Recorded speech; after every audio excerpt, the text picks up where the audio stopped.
बहुत सारे बच्चे डिमांड कर रहे थे कि सर 17 बीपीएससी का जो है एनालिसिस करने के लिए। और इसमें मैं बताऊंगा कि पिछले 5 वर्षों में कैसे कंपटीशन सबसे इस बार का कम है, चाहे 66 देखा जाए, 67 देखा जाए, 68, 69 और ये 17th है। यानी कि लगातार 5 वर्षों से हम लोग देखें इसका फाइट तो सबसे इस बार का कम होगा। इसमें भी बहुत सारे ज्ञान देने वाले लोग कहेंगे हमको कि क्या जो सीरियस कैंडिडेट है वही फॉर्म फिल किए हैं। तो बिल्कुल आपके जितने कांटेक्ट में सीरियस कैंडिडेट नहीं होंगे, स्टूडेंट से लेके दोस्त से लेके यार से लेके हर चीज़ मिला के देखा जाए तो सिलेक्टेड कैंडिडेट भी है। तो ज़रूरी नहीं है कि सिलेक्टेड कैंडिडेट जो होते हैं आपसे तेज़ तरार होते हैं। आज मैं इस आपको हर बातों पे डिस्कस करने वाला हूँ और उन चीज़ों से आपको डरना नहीं है, क्योंकि कई लोग उसी चीज़ से डर जाते हैं कि भाई बीडीओ है, सीओ है, ये है, वो है, तो उनसे मैं कैसे फ़ाइट कर पाऊँगा। मैं सारे मुद्दों पे बात करूँगा, क्योंकि उनके साथ क्या परिस्थितियाँ जनरेट होती है सब पे हम लोग बात करेंगे। क्या सेफ़ स्कोर होगा? देखिए, एग्ज़ाम से पहले सेफ़ स्कोर पे तो बात करना मतलब ये निरर्थक है, लेकिन फिर भी एक अनुमानतः जैसे प्रीवियस पेपर रहा, उस पेपर पे अगर रहा तो कितना आप एक टारगेट लेके चल सकते हैं। सिंपल सी बात है, टारगेट कह सकते हैं इसको, सेफ़ स्कोर या हम कट ऑफ इसको नहीं कह सकते। टारगेट आपका क्या होना चाहिए हम इस पे डिसाइड कर सकते हैं, ठीक है? चलिए सेशन को स्टार्ट करते हैं। जो लोग भी नए होंगे चैनल को सब्सक्राइब करके नीचे पिन कमेंट में आपको लिंक दिया है टेलीग्राम का, उससे जुड़ सकते हैं और आप इस चैनल का फ़ायदा उठा सकते हैं। चलिए हम लोग सेशन को देखते हैं। और सबसे पहले आज छठ पूजा की ढेर सारी शुभकामनाएँ आपको। आज बिहार का सबसे महापर्व, बिहार और कह सकते हैं कि पूर्वी उत्तर प्रदेश का सबसे महापर्व छठ पर्व है, जो बिहार और यूपी में काफ़ी धूमधाम से मनाया जाता है, यूपी के कुछ क्षेत्रों में। तो छठ की ढेर सारी शुभकामनाएँ। दुआ करते हैं माता रानी से कि आपका सपना साकार हो और अपनी ज़िंदगी में जो ऊँचाइयाँ हैं, बुलंदियाँ हैं, आपके सपने हो, वो साकार हो। तो चलिए हम लोग इसी के साथ सेशन को स्टार्ट करते हैं। तो सबसे पहले कुछ एनालिसिस करते हैं। तो इस बार पता है टोटल नंबर ऑफ सीट जो है आपकी कितनी है? 2035 है। लेकिन ध्यान रखना है 2035 सीट में 12 सीट आपको माइनस कर लेना है, तो 5 7 12 2023 पोस्ट आपके क्या हुए टोटल बच गए, किसके? सीसीई के। क्योंकि जो मैं आपको कंफर्म बता दूं, सीडीपीओ और सीसीई के दोनों कट ऑफ क्या होंगे? अलग अलग बनेंगे। 2023 पोस्ट के कट ऑफ अलग बनेंगे या फिर एफओ का अलग बनेंगे। मैं जो बड़ा पोस्ट है उसको मैं साइड कर ले रहा हूँ। तो फॉर्म फिल कितने हुए? टोटल 4,70,000 फॉर्म भरे गए हैं। एपीयर का कैंडिडेट कितना है? तो 3,50,000 इसमें क्या है? एपीयर कैंडिडेट है, ठीक है। तो अगर इसमें देखा जाए तो बहुत सारे लोग कहेंगे सर सीडीपीओ के भी फॉर्म भरे गए हैं। तो देखिए मिला जुला के जो सीडीपीओ का भरा है 100% सीसीई का भी भरा है, ठीक है, या फिर एफओ का भरा है। तो एफओ में छोटी सी उसमें अंतर है, तो उस पर हम लोग थोड़ा सा उसको इग्नोर करके चलते हैं, जिस पे कमेंट मत करिएगा। पर सीट कंपटीशन जो है आपको कितना होने वाला है? आपको टोटल 4,70,000 फॉर्म भरे गए हैं। तो हर एग्जाम का, बीपीएससी हो गया चाहे किसी एग्जाम का, कम से कम जो अपसेंटी होता है 10 से 15 से 17-18% तक अपसेंटी रहता है। उस हिसाब से मान के चला जाए तो लगभग एक अप्रोक्सीमेट मान के चले 70 से 80 हज़ार लोग क्या रहेंगे? आपके अब्सेंट रहेंगे। उस हिसाब से 3,50,000 क्या हो गए? मानिए कि कैंडिडेट अपीयर करते हैं। एक मोटा मोटी आइडिया हम लोग लेके चलते हैं, जिसमें 2023 सीट से ही हम लोग डिवाइड करते हैं, जिसमें कि हम लोग सीडीपीओ वाला केवल सीट छाड़ते हैं, एफएओ को इसमें रहने देते हैं, ठीक है।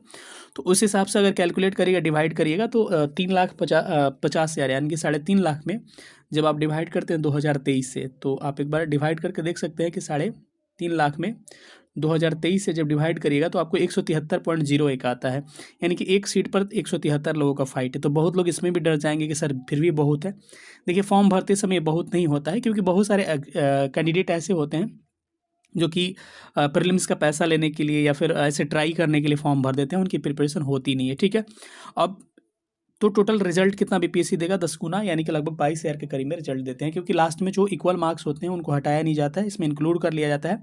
तो लास्ट में 500,000 सीट आपके रिजल्ट अधिक दिए जाते हैं। अब इसमें कई लोग ऐसे होंगे जो हमको ज्ञान देंगे कि सर जो सीरियस कैंडिडेट वही फॉर्म भरे हैं, कंपटीशन कम नहीं है। तो भाई मेरी बात सुन लीजिए ध्यान से कि 2020 से लगातार मैं बीपीएससी को फोकस करते आया हूँ और लगातार बीपीएससी में मैं कई बार इंटरव्यू मेंस लगातार मैं देते आया हूँ। तो ऐसा नहीं है कि इस पे हमको ज्ञान मत दीजिएगा, क्योंकि मुझे पता है कि किस बार कितने कैंडिडेट अपीयर होते हैं और किस बार कितने सीरियस कैंडिडेट अपीयर होते हैं, ठीक है। अगर 66 का कंपटीशन देखा जाए तो एक सीट पे 500 का कंपटीशन था। 67 का देखा जाए तो एक सीट पे 600 का था। 68 का देखा जाए तो एक सीट पे 400 का था। 69 का देखा जाए तो एक सीट पे 400 का था। तो प्रीवियस 5 साल का अगर 4 साल का देखा जाए तो मान के चल सकते हैं कि लगभग कंपटीशन हर बार की तुलना में 1/3 दिख रहा है यहाँ पर। अब रहा बात कि कई लोग इसमें कह रहे होंगे सर एसटीएम का पोस्ट है तो जितने सिलेक्टेड कैंडिडेट हैं वो लोग भी एग्जाम देंगे। तो भाई मेरे याद रखिएगा कि जितनी भी सिलेक्टेड कैंडिडेट्स होते हैं ना, उनसे आप बहुत आगे हो, क्योंकि ना उनको करंट अफेयर्स पढ़ने का समय मिलता है ना, क्योंकि सर्विस में अभी लग रहा होगा आपको, लेकिन सर्विस में जाने के बाद से क्या होता है वो खुद समझ सकते हैं। हाँ, वहाँ ये ठीक है कि मेंस में जब जाएँगे तो मेंस में उनकी लिखने की क्या होती है, कला पहले से मौजूद होती है और आपको अगर नया फ्रेशर स्टूडेंट है तो आपको थोड़ा-सा संघर्ष करना पड़ेगा। लेकिन पीटी की बात किया जाए ना तो पीटी में ज्ञान नहीं पूछा जाएगा, उसमें फॉर्म में नहीं फिल कराया जा रहा है कि आप बीडीओ हैं, आप आरडीओ हैं, सीओ हैं, आरओ हैं, क्या हैं, आपसे कुछ नहीं पूछा जाएगा कि आप बीपीआरओ हैं, कि प्रोबेशन ऑफिसर है, कुछ भी नहीं पूछा जाता आपसे कि एमईओ है। उसमें बस पूछा जाता है कि आप मेल हैं, फीमेल हैं या फिर आपकी कैटेगरीज़ कौन-सी है। तो ये जो सेलेक्ट कैंडिडेट हो जाते हैं ना, तो इनके साथ प्रॉब्लम बहुत सारी प्रॉब्लम का फेस करना पड़ता है। जैसे कि इनको टाइम उतना नहीं है कि प्रीवियस जो जीएस पढ़े हुए हैं उसको रिवीजन कर सके, किसी तरह थोड़ा बहुत जीएस रिवाइज कर लेते हैं। लेकिन करंट अफेयर्स में उनको बड़ी बड़ी चुनौतियों का सामना करना पड़ता है और करंट अफेयर्स में इनकी स्थिति काफ़ी गंभीर हो जाती है, क्योंकि समय नहीं रहता है। और एक बार सेलेक्ट हो जाइएगा तो आप भी अपने आप से फील करिएगा, जब छोटा मोटा भी जॉब लग जाता है ना, तो आदमी क्या सेफ मोड में चला जाता है और सेफ जोन में जाने के बाद उतना पढ़ने का मन नहीं करता, लापरवाही बहुत ज़्यादा हो जाता है। तो आपको ये नहीं समझना है कि जो सेलेक्टेड कैंडिडेट है उनसे फाइट आपकी ज़्यादा होगी, ऐसे बिल्कुल नहीं है। आपका मेन जो फाइट होगा ना, मेन फाइट उन्हीं लोगों से होगा जो आपके बीच से है, यानी कि जो सेलेक्टेड नहीं है या फिर यूपीएससी के जो प्रिपरेशन लगातार करते हैं उनसे आपका फाइट होने वाला है। ऐसा कुछ नहीं है कि यूपीएससी वाले भी दूसरे ग्रह के होते हैं, क्योंकि दोनों का ट्रेंड जो है नेचर एग्जाम का थोड़ा सा तो अभी भी अलग है ही। तो ऐसा आप इससे नहीं कर सकते कि बिहार स्पेशल बहुत सारी चीज़ें ऐसी हैं जो थोड़ा सा डिफरेंट है वहाँ से। तो अपने आप को देखिए, मैं बार बार कहता हूँ, कभी भी आपको रिजल्ट लेना है तो अपने आप से किसी से कम मत आकिए। जिस दिन अपने आप को आत्मविश्वास कॉन्फिडेंस आ गया, समझिए कि आपका 50% रिजल्ट आपका उसी दिन हो गया। तो अपने आप को कभी किसी से मत आकिए, वो सिलेक्टेड है, ये है, वो है, उससे कोई मतलब नहीं है। तो ओवरऑल हम कह सकते हैं कि लगभग 5 वर्षों में देखा जाए तो आपके लगभग सबसे कम कंपटीशन इस बार है। और इस बार भी बहुत सारे फॉर्म ऐसे फिल हुए हैं जो कि क्या है, आपके वो मतलब कंपटीशन में नहीं है।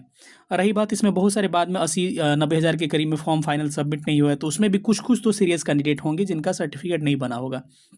ठीक है, आयोग भी से रिक्वेस्ट किया गया है मौका देने के लिए, देखिए अब आगे क्या होता है। चलिए हम लोग आगे बात करते हैं कि इन कैंडिडेट का आप लोगों के लिए सेफ स्कोर क्या हो सकता है। कि एग्जाम से पहले सेफ स्कोर या फिर कट ऑफ बताना, ये तो जन्म से पहले बच्चे का नामकरण कर देना उसके बराबर है।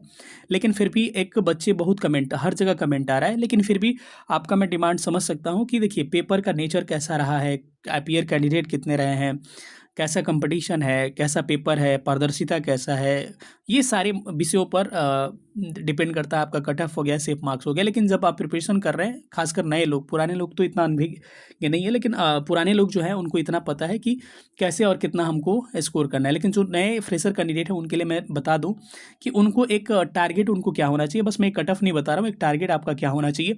देखिए सिंपल सी बात है, अगर ईजी टू मॉडरेट पेपर आ रहा है, जैसे कि ईजी टू मॉडरेट कहने का मतलब वही 67-68 टाइप का, तो अगर आप मैं अनरिजर्व की बस बात करूँगा, आप इसमें आप कैटेगरी मत लगाइए, क्योंकि टारगेट आपका इतना होना चाहिए, चाहे किसी भी कैटेगरी से, एसटी, एससी, बीसी, ईबीसी किसी से बिलोंग करते हैं, आपका टारगेट इतना होना चाहिए। तो ईवार का एक मोटा मोटी, अगर मेल कैंडिडेट हैं तो आपका मोटा मोटी 85 से 90 का टारगेट होना चाहिए।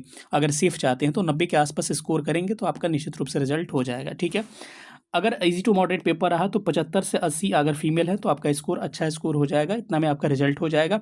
लेकिन अगर 69 जैसा पेपर रहा तो आप कंपेयर करिए, जहाँ 300 सीट है और जहाँ 2000 सीट है, तो यहाँ मल्टीप्लाई करिएगा तो 7 गुना सीट अधिक है।